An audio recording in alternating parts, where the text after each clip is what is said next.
Comic Boom. Hey guys, Comic Boom here to Rant and Rave. I want to rant and rave a little bit about DC Comics. The good, the bad, and the ugly, and the real pretty. And there's a lot of gorgeous covers in there, some variant covers. Lots of stuff to like about the state of the DC Universe right now. There's also some things to rant about, and I'm going to be ranting about some things. But there's definitely some things to rave about. Right now, the DC Universe is in a state of flux, I think. I think Marvel's sort of on the uphill, is on a creative swing. Marvel's on a creative high right now. I'm really enjoying Marvel's War of the Realms. I really like how they're using Daredevil in the War of the Realms, where he's got Heimdall's sword, and he's got Heimdall's vision, and he's sort of saving or recreating the Rainbow Bridge and allowing them to do battle for the Avengers to battle the forces of Malekith across the 10 realms. It's good stuff. It's a lot of fun. Now, having said that, the DC Universe is not bad either. Now, here's my rant about the DC Universe. Now, the DC Universe, we had this the Year of the Villain come out, which interestingly enough came. Isn't it interesting that it came out before Free Comic Book Day? You'd almost think that this comic, it's only 25 cents. You think that it just made it free. I mean, for all intents and purposes, a lot of comic shops are giving it away free. Let's just go through the comic books one at a time here. And again, this is just my ranting and raving, my general commentary. I don't plan on having this video. This video is gonna, sit back and, enjoy, just sip and listen. You're not going to learn anything profound, but you might learn something. You might learn, for example, how quickly I can drink spiced rum and Coke. But in any event, oops, I actually drink it faster when I spill some of it. But let's go through the DC echelon of comic books right now. Because according to the Year of the Villain, the bad guys, we know this, that the source wall is broken down, and basically the forces of doom and justice must do battle, right? We know that with the source wall breaking down, it's been discovered that apparently the origins of the universe have to do with this being called Perpetua, and millions of years ago, Perpetua was assigned by the judges of creation to basically create a new multiverse and, create it with harmony and order and, do it right, She does that, and Perpetua has offspring. She's got the Monitor, the Anti-Monitor, and the World Forger, and they go about and she constructs this universe, and the Monitor sort of monitors events between the various universes in the multiverse, and the Anti-Monitor, he monitors the barrier between that multiverse and other multiverses, and he's sort of like the embodiment of death. And then you got the World Forger. He recreates a universe. If a universe is destroyed, he recreates it on his anvil with his giant hammer at the World's Forge. He's the World Forger. And I have mixed feelings about DC sort of rewriting their history a bit. But I like that they're putting a little bit more substance and perhaps a little bit more mythology to the original Crisis on Infinite Earths. I mean, being a longtime collector, I got a lot of biases. I am kind of a continuity buff. I prefer sticking to continuity than deviating too significantly from it, because I think source material is very important. And I double down on that mostly because I look at the success of the Marvel Universe, the Marvel movie slate. It's because the Marvel comic books have always maintained a kind of continuity. It's been a loose continuity, but nonetheless, a through line can be established in the Marvel Universe, albeit with roads and valleys, but a continuity through line nonetheless, and that's important, and DC's got to have that. So I'm a little bit worried right now with DC over the last 10 years especially. DC's been so up and down and so up and down and so up and down that they're diluting their source material, and it's really going to hurt them in the long run if they continue to dilute their source material with the DC Universe origins moving ahead at the movies. Because even Dan DiDio himself admitted when he was commenting on Infinity War, he said Marvel Comics, through their movies, have done comic books better than comic books do comic books. And that's very true. The Marvel slate of movies have just been incredible. I mean, those 22 Marvel movies, that's basically like a glorified 24 issues of a comic book, but done better. When's the last time you read a 24 issue series that was as exciting as imagine Endgame as a comic book, or imagine the Marvel 22 Marvel movies as a series of 23 or 24 comic books? it's hard to imagine when's the last time we had that experience reading that many consecutive comic books in a row. It's very, very hard. That's how amazing what Disney pulled off, Marvel pulled off in their cinematic universe, and that's to be complimented. But it all comes down to the source material. The failure of any superhero movie is, in my view, related to the extent to which it deviates too significantly from the source material. And there are very few exceptions to that, frankly. And the exceptions, I think, frankly, I think the exceptions are those exceptions that prove the rule. But I can elaborate on that later, but I'm not going to, because I'm not going there with this conversation. But in any event, so DC, if they're going to establish some, they got to be very careful, because Scott Snyder right now, I find Scott Snyder and James Tynion IV, they're not doing a bad job in sort of with Justice League. What I fear they're doing is maybe going a little bit, it might be just a little bit too high concept, a little bit too highbrow, a little bit too deeply mythological. I mean, I might be wrong in that, I hope I am, but I know, you know, to me, it's far more important for DC to establish Darkseid as a villain. I've said this before, I'm going to say it again, this is a rant. What the hell is Darkseid doing in the pages of Justice League Odyssey with their B-list, C-list, D-list characters like Cyborg, Starfire, Azrael, Jessica Cruz? What, are you kidding me? Come on! It's Darkseid. You know, I mean, it was really good to see Darkseid in the recent pages of Justice League 23, when he was actually piloting the ship that was rescuing the Justice Leaguers from the 6th dimension. That was cool, but I want Darkseid to be the one that betrays Luthor. I want Darkseid to be the one that defeats Perpetua. I want Darkseid to be the one. He has to become a Thanos level villain in the DC universe. That's what the DC universe needs, because enough of this already.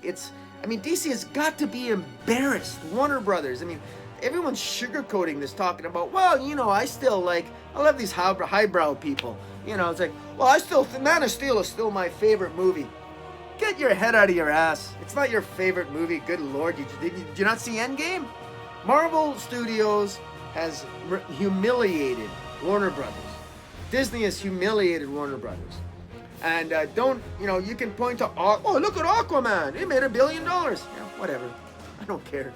I don't care about Shazam either. I love Shazam. I love Shazam, and I loved Aquaman. Those were good movies. But man, after what Disney's pulled off, you gotta go, nah. You need to have a more cohesive storyboard. You gotta have a connected universe. That's what you gotta work on. It takes a little bit of work. Quit copping out. Now, I don't know what the hell happened with Geoff Johns.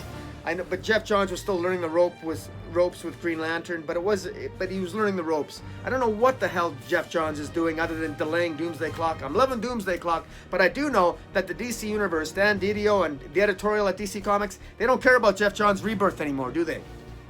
They don't care. I mean, look what they did to Wally West. What the hell was that about? Tom King, really? This is your... Let's go on a rant on Tom King for just a bit. Like, look, you can watch my review of Heroes in Crisis #8, and it made me reminisce of a suicide in my family in the past, yada yada yada, whatever, and I gave it its due. It got to me on a certain emotional level at points. So from a layperson reading it, I can get what Tom King was trying to say. But from a comic collecting standpoint, from looking to the future of the character, looking what's for the betterment of the character and the betterment of the DC universe, it was really the wrong story to tell with the wrong sets of characters, in my opinion. It's a rant, of course it's my opinion. What is that? Like killing Wally West. When you think of Wally West coming back with Rebirth, he comes back with Rebirth, hugging Barry Allen, and Barry Allen, I mean, and it's all Barry Allen's fault, right? I mean, it's Barry Allen that Wally West is actually ultimately ended up killing himself.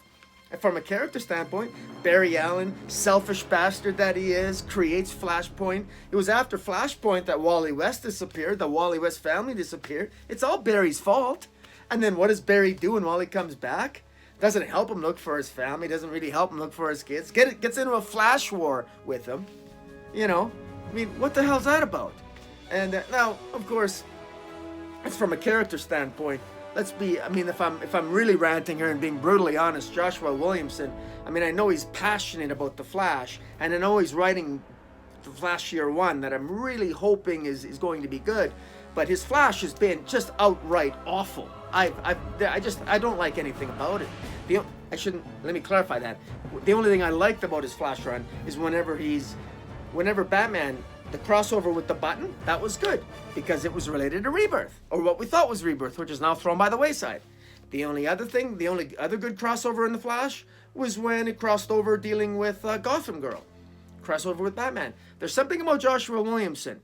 He did a disastrous job on Justice League Odyssey, even though the first issue had promise, it went nowhere. But although I think Joshua Williamson, to his credit, maybe that wasn't his fault. Maybe that was editorial, not getting their stuff in order or their storylines in order. But Joshua Williamson seems to write the Flash better. He seems to. I think he might be better at writing Flash in conjunction with other characters. I don't know. I don't hold out a great deal of hope for his Batman and Superman right now. Joshua Williamson, Joshua Williamson and David Marquez doing the Superman and Batman series. On the surface, that sounds fantastic from an artistic point of view, because David Marquez, man, his Civil War 2, he got me basically attracted initially to Captain Marvel. He's the only guy that could draw Captain Marvel and make her look feminine and attractive. And of course, well, she struggles, but less so with long hair. But that's another rant. But Joshua Williamson on Superman and Batman, I really don't know if I hold up a lot of hope for that. Hopefully he'll have a better vision, a better understanding of Superman or Batman than he does seem to have of the Flash.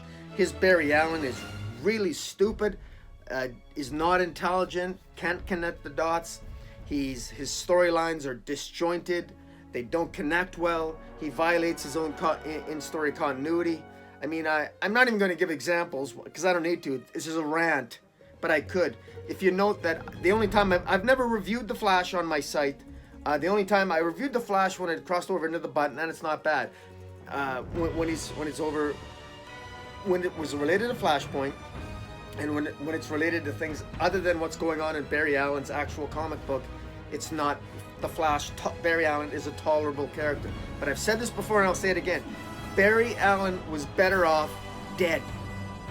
Because look at the facts. When Barry Allen was dead, we had Wally West. Wally West was the best Flash stories ever written were written with Wally West as the Flash. And you can go to Mark Waid, you can go to Grant Morrison, you can go the list, Geoff Johns. You know, I mean, the best Flash stories, Wally West was the Flash in comic books. That's just hands down, that was the case. That's been the case. Certainly in the modern era, you can come up with a case, well, Wally West really never existed much before the modern era, but in any event, I mean, Barry Allen is better off dead. When I do my top 50 of 50 for top 50 comic books, I turned 50. I'm going to be doing a series of videos of my top 50 comic books of all time in my lifetime, in my first 50 years. The Life and Times of the Flash, which was a hardcover written during the time that Barry Allen was still dead, is one of the best stories I've ever read. It's fantastic. It was a great story, and you know, again, it's still a good story even though Barry Allen's back, but, you know, he should never have come back. He's come back, and I didn't think it was possible. When Barry Allen died in the original Crisis on Infinite Earths, I was actually happy. I didn't cry at all. I cried when Supergirl was killed. But when Barry Allen died, I was like, so? Who cares? Nobody cared either. There's a reason why Barry Allen stayed dead so long. That's a clue, guys. When a character stays dead that long, there's a reason. But hey, bring him back. Now you got to kill off Wally West. You got to kill him off in the most egregious manner possible. You know, Barry Allen can travel and do all the Speed's Force stuff, but Wally West can't handle it. No, Wally West can't handle it because, you know, Barry. Anyways, don't even get me started on CW Flash. Good Lord. I mean, I've said this before on a live stream with Dark Knight Nation and Comic Geek, Comic Joe. Basically, if you want to have a good drinking game, every time you watch a CW Supergirl or a CW Flash episode, play a drinking game. Every time one of the characters apologizes to a woman, every time a male character apologizes to a female character, you have to drink. You will be drunk before the first commercial. That is a fact. That's why I never drink if I watch those shows.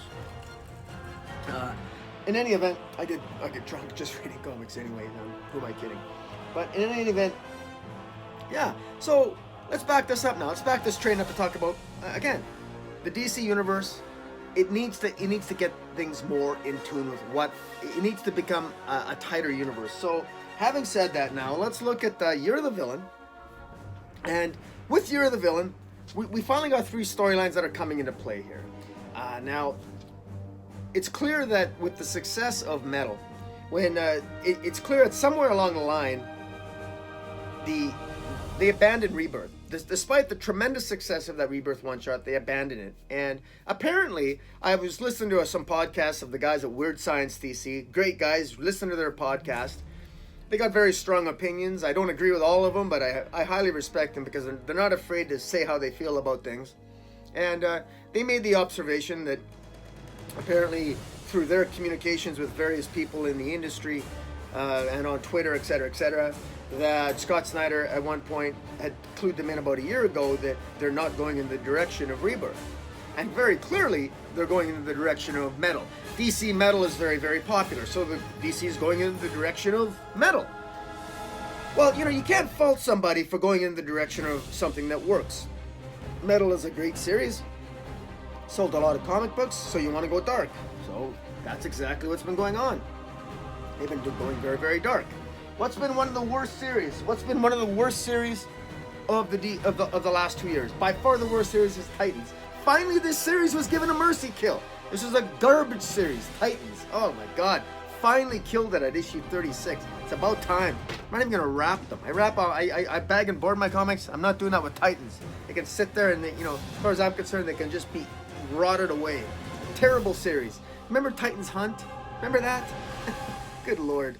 We're supposed to get Rebirth, and they were supposed to remember, and Wally West was a member of the Titans, and they were going to help find Linda and the kids, and Abracadabra had played with his mind a bit, and he was starting to remember, and what happened to all that stuff? Doesn't matter. Don't matter. Never really happened anyway. Wally West was just psychologically compromised, and he killed himself. But remember, because he's Wally West, and because it's written by Tom King in Heroes in Crisis, he didn't just kill himself, he had to kill himself over a span of 5 days because, let's drag out the issues and, at least we got some beautiful art to fill in the blanks by Clayman or Lee Weeks. It was Clayman, yeah. Lee Weeks. And, I don't know, they threw Mitch Gerards in there. I guess they need to fulfill a contract. But, whatever, come on, guys. Get with it, DC. Figure stuff out a little bit. And get King off Batman, please. Truncate it. We don't need 15 issues of Batman escaping from Arkham Asylum and then, having another bad dream that lasts 10 issues. Come on! Seriously. This is definitely a rant. I'm getting more thirsty as I'm doing this. Anyway. Am I ever going to talk about this? I mean, I kind of already did. But... the Batman Who Laughs, the Legion of Doom, the Secrets of Leviathan.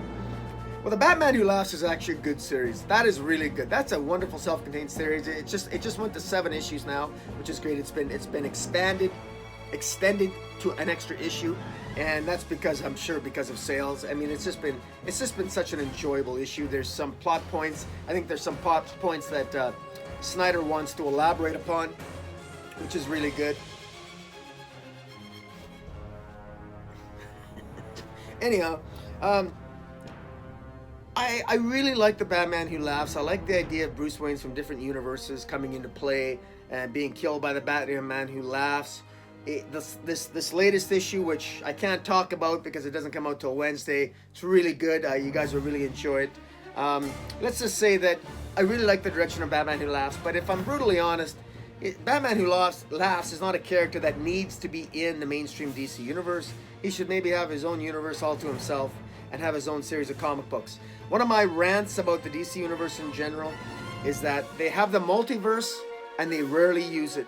They only use the multiverse as tools to destroy other worlds, as opposed to letting us get to know other worlds and know other universes.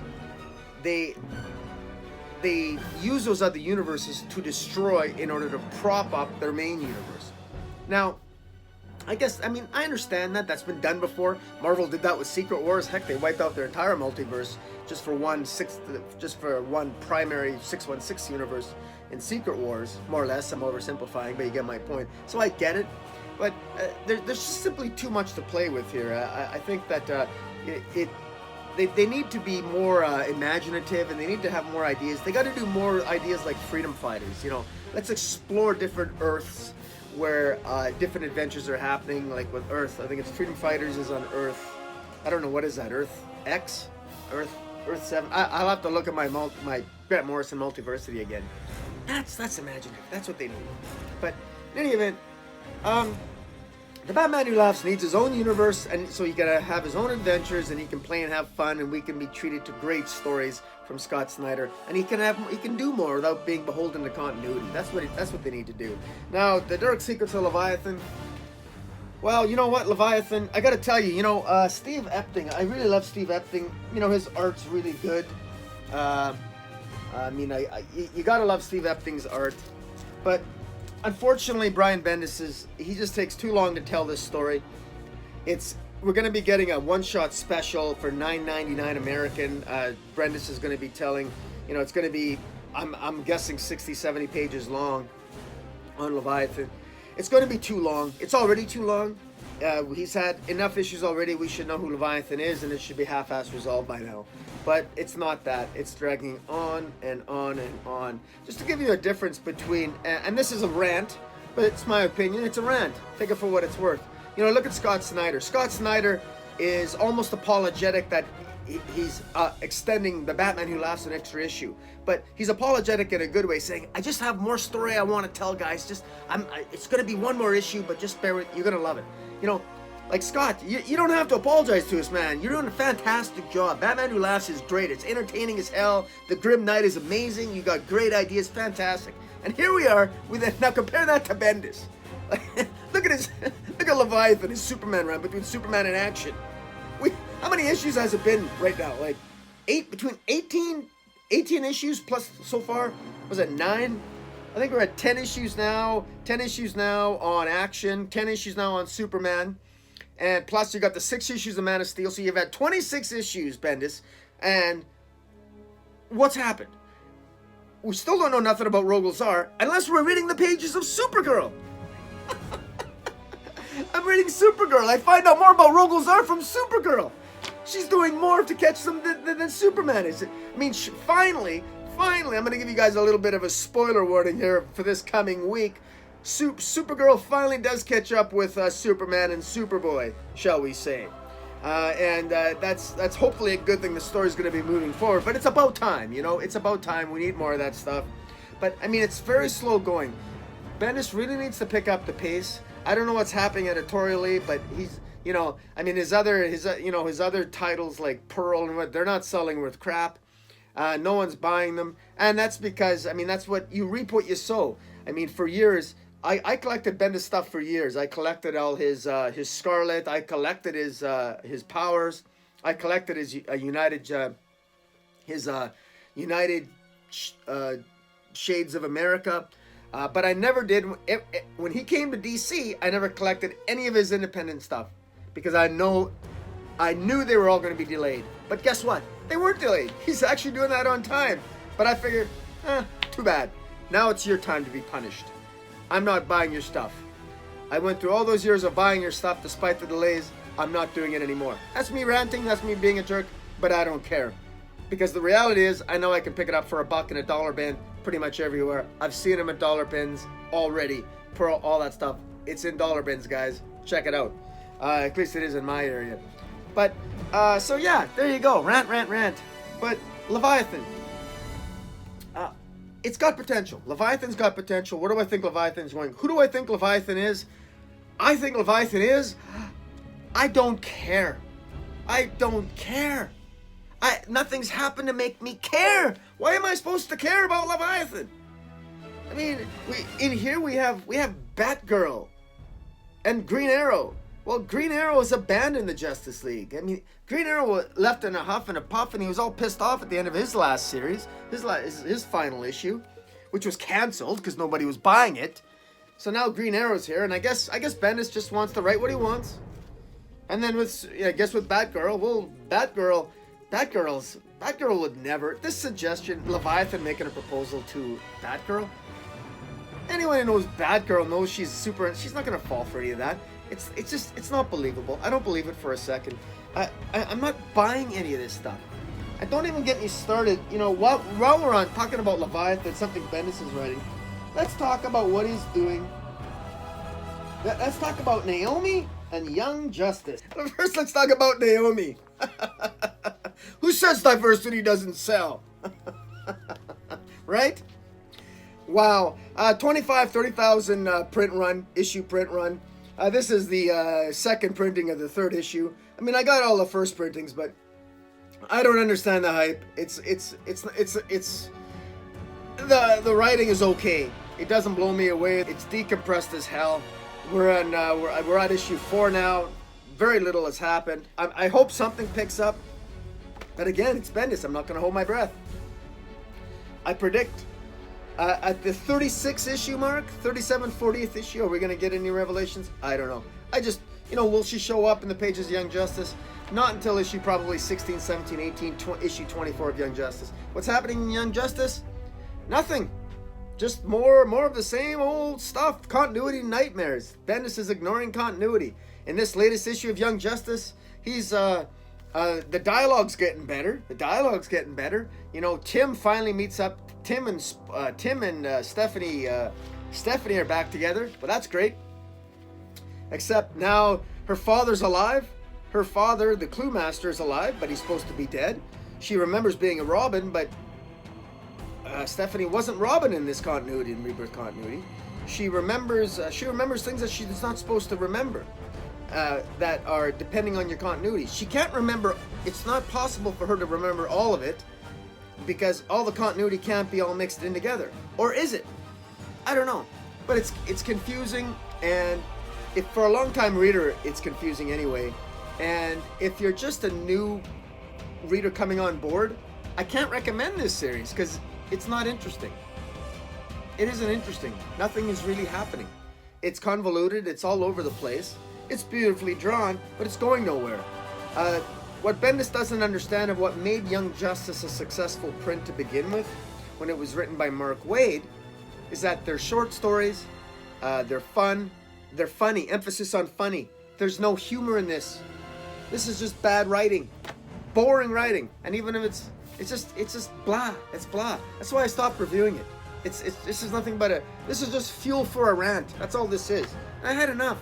I'm getting it to wait to see, what's going to happen here? Are they eventually going to get out of Gem World?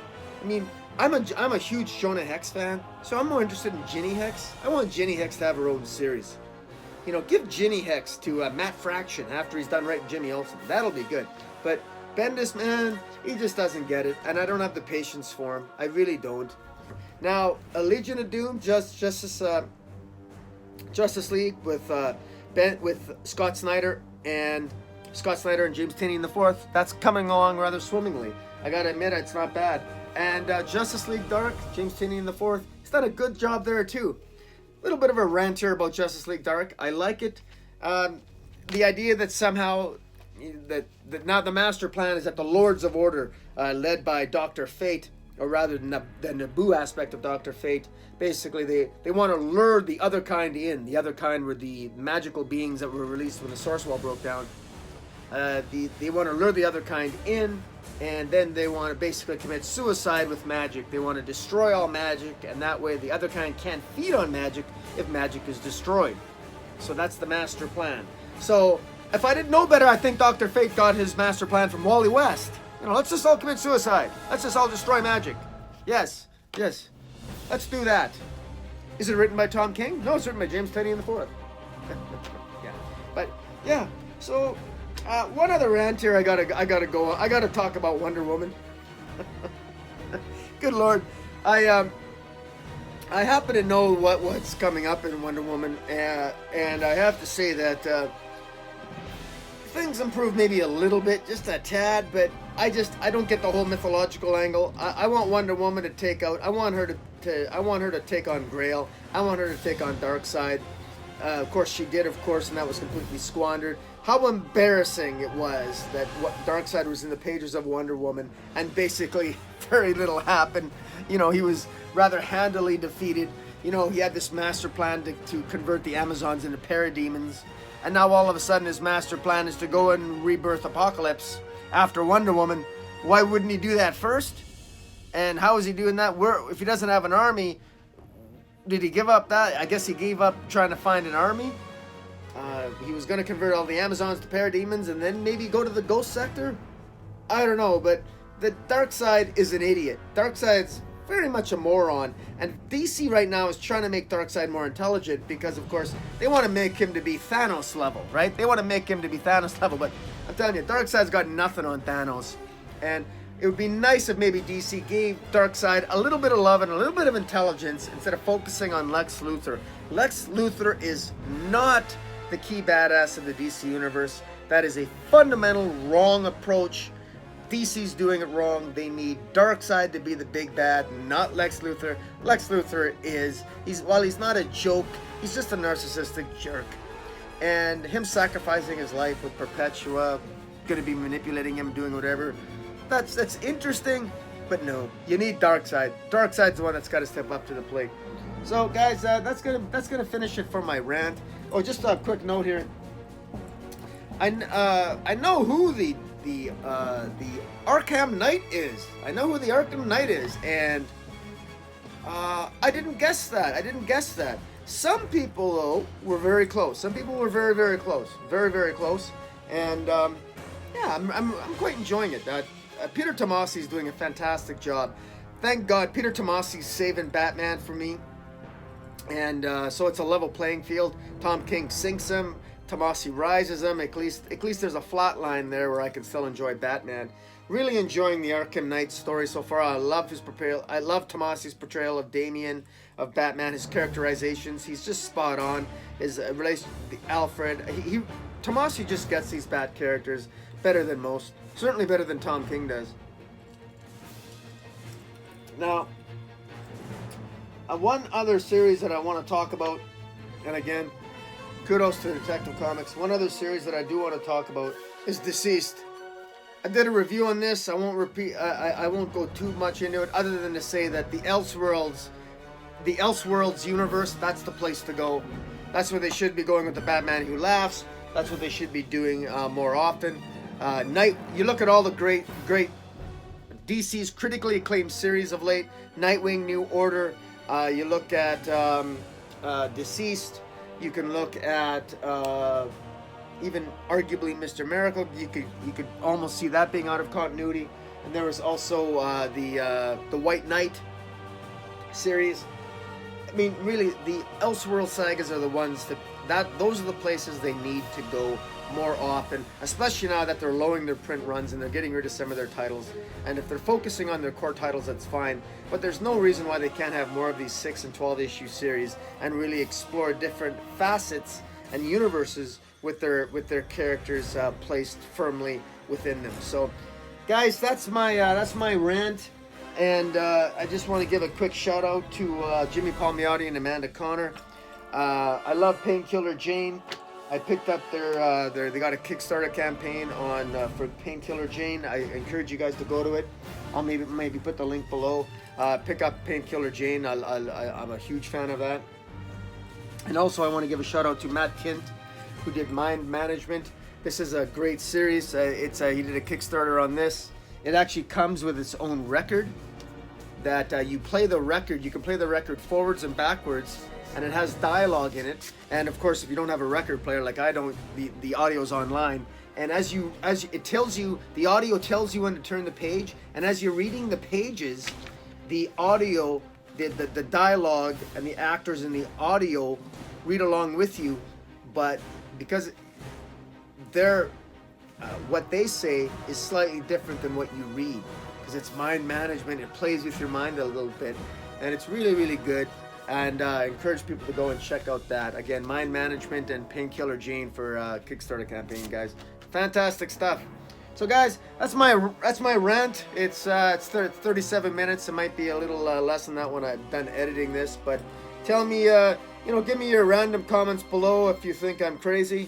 And happy drinking.